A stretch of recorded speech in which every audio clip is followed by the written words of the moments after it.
प्रतीक यादव का जो मुख्य आरोपी है, क्या अब वो पकड़ा जाएगा? क्या वो रंगदार जो 4 करोड़ की फिरौती मांग रहा था, क्या वो अब पकड़ा जाएगा? क्योंकि दर्शकों, अब तो अंतिम संस्कार हो गए, अब तो 13वीं भी खत्म हो गया, लेकिन इसके बावजूद अगर उसका गुनहगार अगर नहीं पकड़ा जाता है, साजिशकर्ता नहीं पकड़ा जाता है, तो इससे अफसोसजनक बात पूरे इतिहास में नहीं हो सकता। दर्शकों, हाँ, एक अच्छी बात हुई कि अपर्णा यादव जी ने वो सच उगला, वो बातें उगली, अब वो बातें कही जो सब जानना चाह रहे थे। लेकिन क्या वही सत्य है, क्या वही सच्चाई है? ये थोड़ा परेशानी का सबब बन रहा है।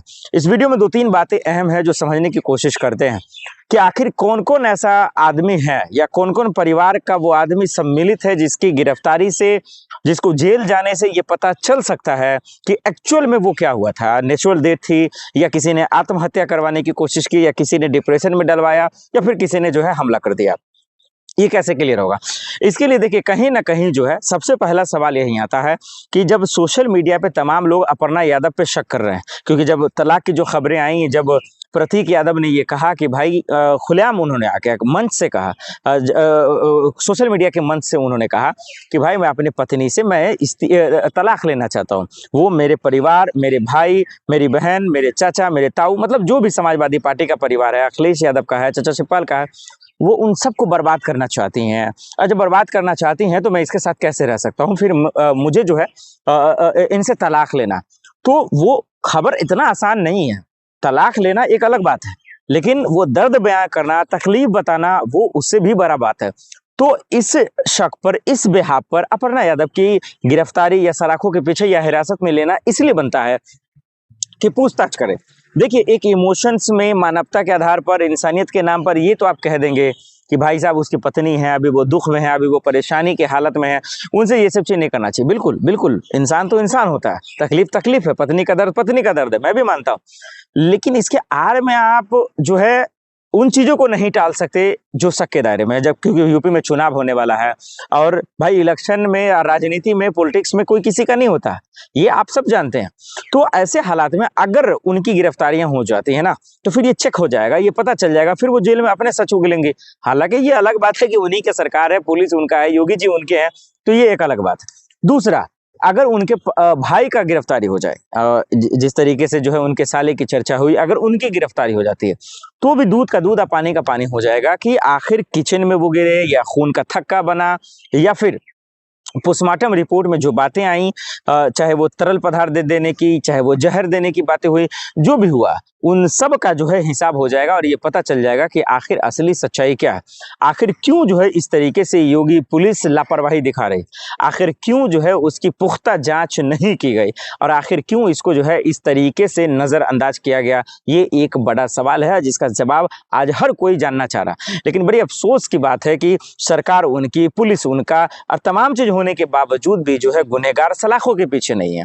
जो मेन करता धरता है, जो रंगदार है, वो सलाखों के पीछे नहीं है। इससे बड़ा अफसोस की बात क्या हो गई? योगी जी, आपके पास पुलिस है, एक से बढ़कर एक एजेंसियां हैं, ताकतवर हैं आप, लेकिन इसके बावजूद अगर ये तमाम चीजें नहीं होता तो अफसोस की बात है। फिर बीजेपी की वो नेत्री हैं, इसके बावजूद भी ये खामोशी ये बताती है कि कहीं ना कहीं सिस्टम से ये बेईमानी है। ये खामोशी ये बताती है कि किसी के जान से बेईमानी है, किसी के मौत से बेईमानी है, लापरवाही है। घर का वो तकनीकी चीज जिसे कुछ पता चल, मैंने क्या कहा कि बहुत बड़ी साजिश है। देखिए, मेड काम करती थी, वो गायब है, फरार है, ठीक है, उसका कोई अता पता नहीं, कोई पता नहीं लगा रहा। प्रतीक यादव का साला, अपर्णा यादव का भाई, 2 घंटे बाद आता है किचन में। अगर किचन में एक पत्थर भी मैं यहाँ से इतनी ऊपर से गिराऊंगी ना, उसकी भी धम्म से आवाज होगी, आपको पता चलेगा, 4 लोगों को पता चलेगा, ठीक है। मतलब उसे होश नहीं है। मतलब क्या खा के सो रहे थे, गांजा उंजा फूक के सो रहे थे क्या, जो इन्हें सुनाई नहीं दिया कि किचन में इतना बड़ा इंसान गिर गया? तो सीसीटीवी कहाँ है? सीसीटीवी भी गायब है ना, क्योंकि वही चीज मैंने क्या बोला अभी आपको थोड़ी देर पहले कि बहुत बड़ी साजिश है। कहीं ना कहीं इतनी बड़ी साजिश इन लोगों ने सब कुछ ना जानबूझ के किया कि भाई मैं प्लान किया गया, ये पूरा प्री प्लान है भाई, क्यों नहीं दिखेगा? पति को हार्ट अटैक आया, बीवी क्यों गायब थी घर से? 4 घंटे बाद आई है, मतलब 5:30 बजे पति मरता है, और इन्हें फ्लाइट, वैसे तो फ्लाइट से हम कहीं भी चले जाए 2 मिनट में, ये फ्लाइट से आधे घंटे के अंदर नहीं आ पाई, ये कब आएंगे? 10-11 बजे। नहीं, अखिलेश यादव जब जांच की बात करें तो वो क्यों नहीं कहते खुल करके मैं सीबीआई की जांच? भाई, जब तक बीबी परमिशन नहीं देगी, जांच हो जाएगी, जांच हो जाएगी, ये बताइए आप। ये बताइए। तो क्या बीबी ही चाह रही है जो जांच न हो? अपर्णा यादव चाह रही है? भाई अगर अपर्णा यादव चाहती ना, अब तक जांच हो गई होती, सच्चाई बाहर आ गई होती, मेड पकड़ गई होती, और जो डॉक्टर है ना जो 2-2 बार रिपोर्ट बना रहे थे, पकड़ गए होते सब। लेकिन जब फिरौती का मामला है 4 करोड़ का, उसका भी जांच पक्का कहाँ गया, क्या हुआ, कुछ पता नहीं है। पॉक्सो एक्ट में फंसाने की बात, अगर रुपया नहीं देगा तो वो भी पता नहीं कहाँ चला पूरी गया। साजिश है, इन लोगों की मिली जुली साजिश है सब लोगों की। ये सब पूरी साजिश है, क्योंकि ना बीजेपी वालों का दिमाग ना बहुत शातिर होता है और बहुत नागिनों जैसा दिमाग होता है बीजेपी वालों का। तो वही चीज है, पूरी साजिश है। योगी आदित्यनाथ जी के राज में वो तो कहते हैं सबको इंसाफ मिलेगा। किसे इंसाफ मिला? इंसाफ नहीं मिलेगा। अच्छा, सबको इंसाफ मिलता है योगी जी की सरकार में? नीट एग्जाम वाले छात्रों को इंसाफ मिल गया, उन्नाव की बेटी को इंसाफ मिल गया, हाथरस की घटना हुई थी बेटी को इंसाफ मिल गया, कानपुर की उस बेटी को पुलिस वाले उठा के ले गए, इंसाफ मिल गया। किससे इंसाफ मिला है? ट्रेन में लोग मर जाते, इंसाफ मिल गया। किसे इंसाफ मिला योगी सरकार में? योगी सरकार में इंसाफ उसे मिला जो इनकी पार्टी से जुड़े हैं।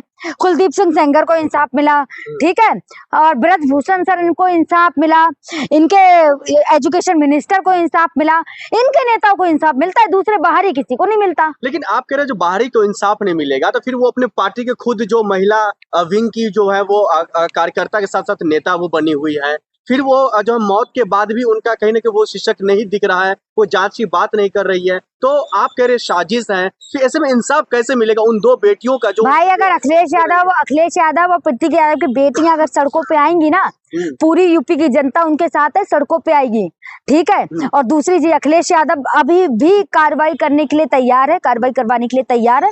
अपर्णा यादव साइन करे तो, बोले तो जांच हो। अपर्णा यादव ने एक बार भी बोला कि जांच हो। प्रियंका जी, सवाल ये है जो उन 2 बेटियों का क्या, जो मासूम बेटियां, उनका क्या गुनाह है? अगर चलिए अपर्णा यादव इस साजिश में शिकार हो गई है, अगर जो है प्रतीक यादव के साले हैं, लेकिन वो उन 2 मासूम बेटी जिसके नाम वो जो है पूरा संपत्ति कर दिया है, 27 साल तक वो बेच भी नहीं सकती है, उनका क्या कसूर है? उनको तो न्याय मिलना चाहिए। भाई बेटियां क्या करें? देखा नहीं उस दिन कितना भावुक पल था जब अखिलेश यादव ने चॉकलेट खोल के दी, 13वीं वाले दिन उनकी बेटी ने पोस्टर बनाया, लिखा था आई लव यू पापा। तो बेटियों के लिए ना सबसे बड़ा गम होता है।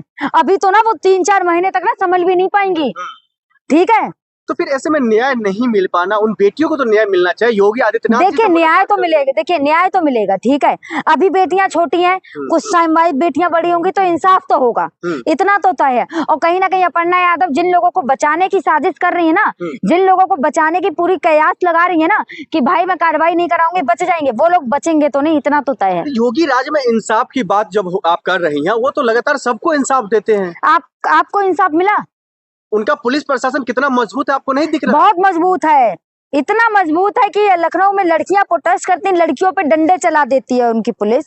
इतना पुलिस उनकी काम करती है कि अगर बच्चे सड़कों पे उतरते हैं, बिजली जो यूपी में जा रही है उसको लेकर, उन पे डंडे लाठियां बरसाते हैं।